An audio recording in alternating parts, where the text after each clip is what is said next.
Hi, and welcome to another video at Street Smart Options. I'm Jim Bunker, and I'm here with my business partner, Jonathan Sherman. So, tonight, folks, we're going to be talking about a post, and we're going to talk about timeliness of being in on your trades and knowing what you should be watching.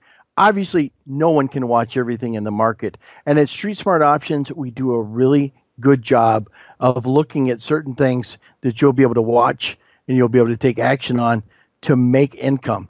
So Jonathan did a post in our group on August 6th of 2018. And you can find that post in our Facebook group. And you can be one of our free members by going to facebook.com/groups/Street Smart Options group. Now, had you been watching the stock that we're going to be talking about, which is Five9, you would have seen that they were getting ready to report earnings. And Jonathan put out a watch in our group to look for what was going to happen right after earnings came in and have the opportunity to jump in a timely manner for a trade. So having said that, I'll let Jonathan walk us through that. Go ahead, Jonathan. Thanks, Jim. Yeah, so Five9 has been in an uptrend since early 2016, and we've been watching it for a while. It keeps on finding support at its 10-week and 40-week moving averages. The company is a provider of cloud software for contact centers in the United States and internationally. You know, these companies use this software for handling their customers and their clients. And so the company, the software obviously is being adopted pretty widely because it's, they're having success in the Fortune 500 companies and also, the companies all around the world. So the company was just about to report earnings, and as we've been watching this stock, we wanted to see what happened. And after hours, it came in with 11 cents a share, and those are adjusted earnings, and that's what Wall Street is following on this particular company. There are adjusted earnings, not the GAAP earnings. And it beat estimates of 4 cents a share, so that's a huge beat. It's like 150% beat on the earnings report. And they reported it on strong revenue growth of 28%. And the company turned the corner this year on cash flow. So they're cash flow positive. And so Wall Street is, liking what they're seeing, liking the improvement. And, it was only a $4 stock back in late 2015. And now it's a $34 stock. But just because the stock has made a big move like that, from like $4 to $34 over a couple of years, doesn't mean that it can't continue to, march up and do quite well. Especially, after the stock hits like the $15 range, institutions start getting interested, the big institutions, because most institutions can't really deal with stocks under $15 a share because they just have too much money to move around. And, what are they going to buy? Like, the $3 stock, they'd have to buy millions of shares just to, have any kind of impact on their portfolio. And they can't do that because there's a $3 stock does just generally not enough liquidity and moves the stock too much. So they wait for these stocks to get a little more pricey before they start getting involved. And so it seems, the higher these stocks go in price, the more institutions get interested because they can buy more shares. They can put more money to work, not more shares, but they can put more money to work and not move the stock as much. So anyway, we were looking at the stock and it was in this, and I'll go to a chart that shows the stock is a weekly chart.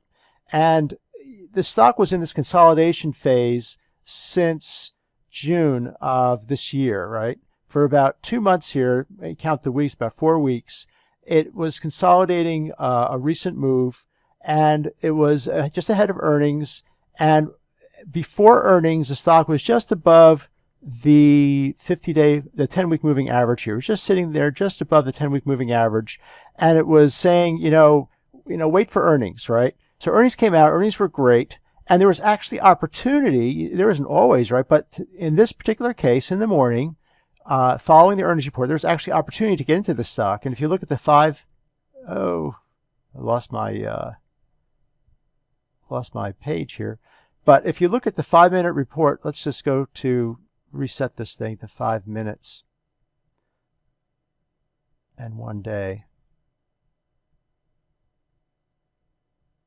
Okay, so this is the 5-minute chart, and you can see that it actually opened at around 39.6, then traded down to 39. So there was opportunity in the morning to get this thing around 39.6 or lower, right? It just, you could do a buy at market and you could get into this stock.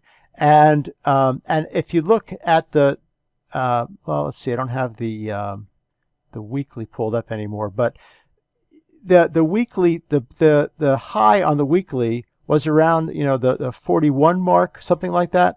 And so it blasted up to challenge the highs of the 52-week highs. And then throughout the day, it marched as high as 44.07 around 1 o'clock and then trended sideways. So there was actually, from the open at 39.6, there was a 4-point move that you could have captured on, just if you want to just do a day trade on the stock, just buying after the earnings report without speculating ahead of the earnings report. There was 4 points on the stock. And the reason you could have done that was, first of all, they beat earnings by a huge amount. And secondly, the stock was in it's been in a good uptrend, and it was in this, coming out of this strong base. This is really a very tight trading range in here over this 4 weeks. And so the stock, was seeing a lot of institutional accumulation. And so it was no surprise really that they beat earnings. What was the surprise is they beat it by so much. And so, yeah, you can see here the high of the 52-week high was 39.55. And you could have got into this thing on the, looking at the daily chart here at 39.6, closed the day at 43.4, made a high of 44. Now this stock may continue to do well. It's not a huge, the earnings growth on the revenue growth in the stock's about 28% annualized, right? But this stock could still do pretty darn well as a maybe a 4 to 8 week trade. And there's options that trade on the stock too, and they trade pretty heavily right around earnings report. And the kind of the neat thing about buying after earnings is that using options, you could have bought, for example, the 40s, right?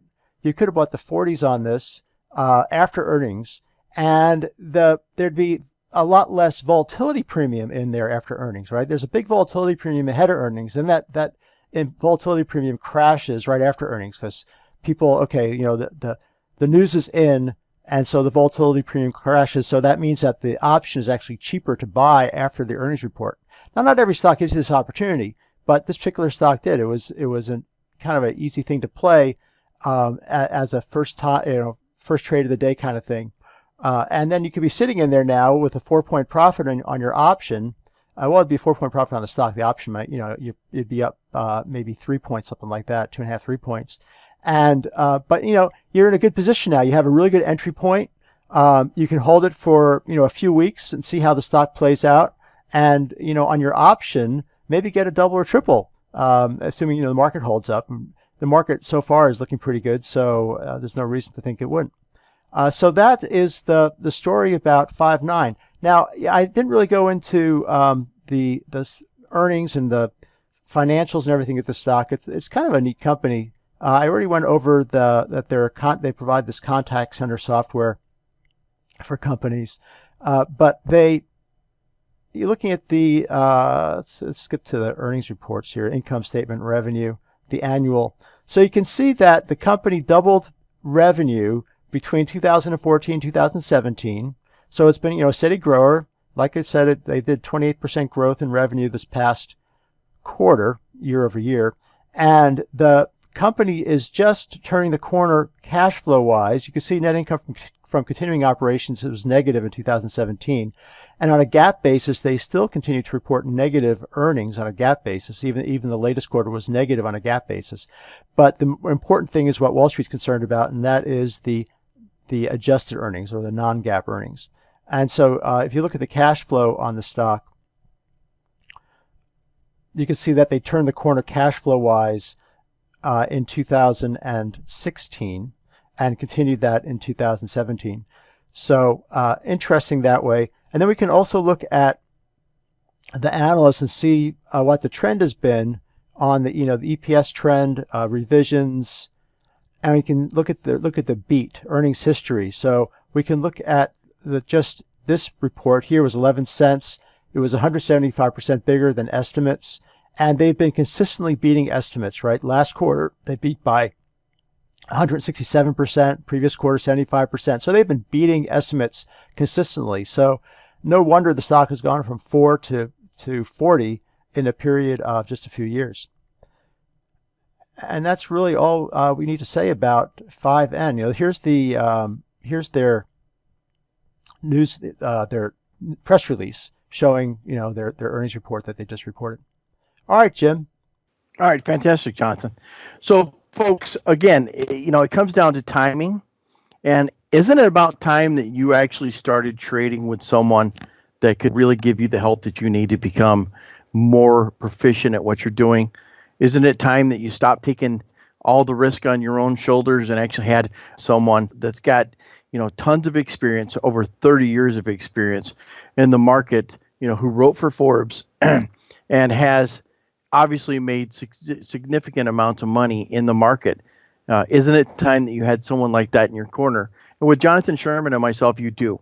So if you're interested in taking a look at what we can do to help you out, go over to our website. It's streetsmartoptions.com and take a look at what we've got to offer. We have a mastermind where we work hand in hand with a group of traders that are highly educated. You'll be part of a community and you'll have an opportunity to learn new things that you may not be able to do on your own.